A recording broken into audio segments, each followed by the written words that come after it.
Olá, meu irmão, minha irmã, paz de Cristo no teu coração.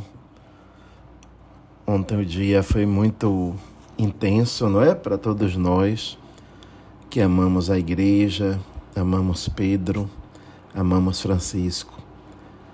Foram 12 anos de aprendizado, 12 anos de surpresas, desde o anúncio da sua eleição, dali em diante. Surpresas de Deus através desse homem extraordinário que o Espírito Santo nos deu. Foram 12 anos de muito aprendizado, de muita escuta, de muita renovação e conversão do olhar, da direção do olhar sobre tantas realidades, tantas pessoas, tantos grupos que talvez a gente não tivesse percebendo com a clareza e com a misericórdia, com o amor de Francisco. Uma igreja renovada, Francisco nos deixa.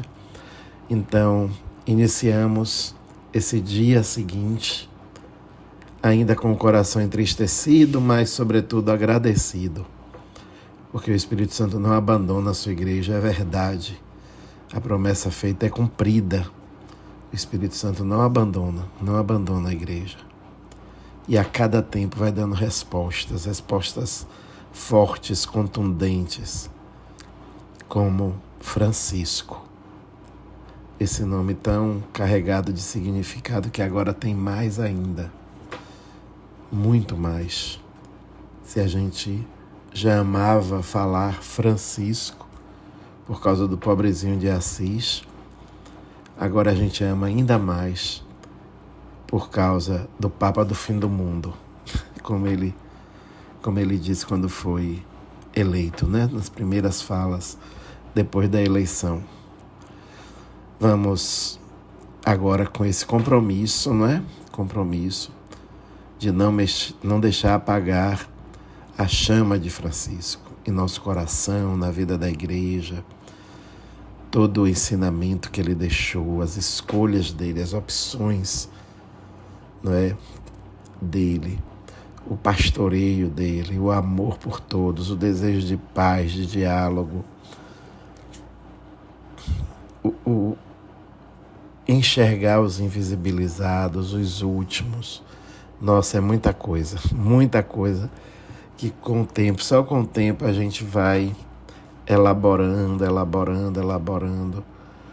e rezando para tornar realidade. Então, a palavra vai ser sempre esta: obrigado, Francisco, obrigado. E nesse segundo dia da oitava pascal, vamos pedir que o Espírito Santo de Deus venha sobre nós. É muito forte o pedido pelo Espírito Santo Consolador. O Espírito Santo chama, que abrasa, que aquece. O Espírito Santo, vento impetuoso, essa força de Deus para não deixar morrer a profecia, para não deixar morrer em nós o desejo de amar, o desejo de fazer um mundo melhor, de construir um mundo melhor, mais parecido com o proposto por Jesus Cristo, um mundo fraterno, solidário, um mundo de todos. Vinde, Espírito Santo.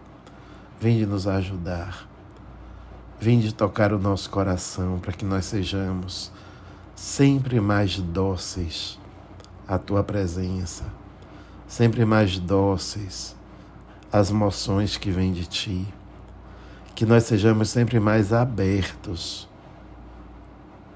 aos Teus ensinamentos. Vinde, Espírito Santo, e ocupa cada lugar, cada espaço, cada canto do nosso ser. Vinde, Espírito Santo, e preenche toda a nossa existência com a Tua presença amorosa. Vinde, Espírito Santo, porque precisamos de Ti. Iniciemos, então, em nome do Pai, do Filho e do Espírito Santo. Amém. O Senhor esteja convosco, Ele está no meio de nós. Proclamação do Evangelho de Jesus Cristo segundo João. Glória a vós, Senhor. O capítulo é o 20º, os versículos de 11 a 18. Naquele tempo, Maria estava do lado de fora do túmulo, chorando. Enquanto chorava, inclinou-se e olhou para dentro do túmulo. Viu então 2 anjos vestidos de branco, sentados onde tinha sido posto o corpo de Jesus, um à cabeceira e outro aos pés. Os anjos perguntaram: Mulher, por que choras? Ela respondeu: Levaram o meu Senhor e não sei onde o colocaram. Tendo dito isto, Maria voltou-se para trás e viu Jesus de pé, mas não sabia que era Jesus. Jesus perguntou-lhe: Mulher, por que choras? A quem procuras?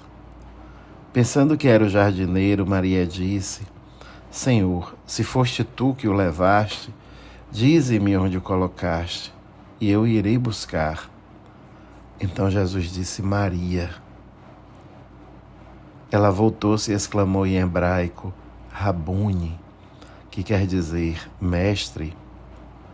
Jesus disse: Não me segures, ainda não subi para junto do Pai, mas vai dizer aos meus irmãos: Subo para junto do meu Pai e vosso Pai, meu Deus e vosso Deus.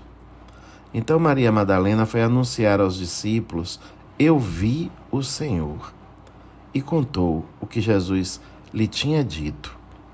Palavra da salvação. Glória a vós, Senhor. Meu irmão, minha irmã, esse texto é incrível. E é incrível que nós estejamos justamente lendo ele hoje, não é? É muito lindo ver esse amor de Maria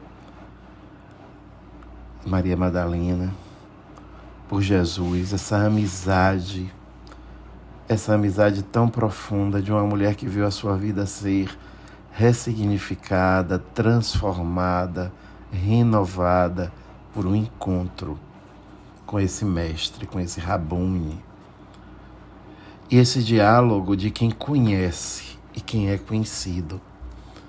De fato, quando ela volta e diz aos discípulos: Eu vi o mestre, eu vi.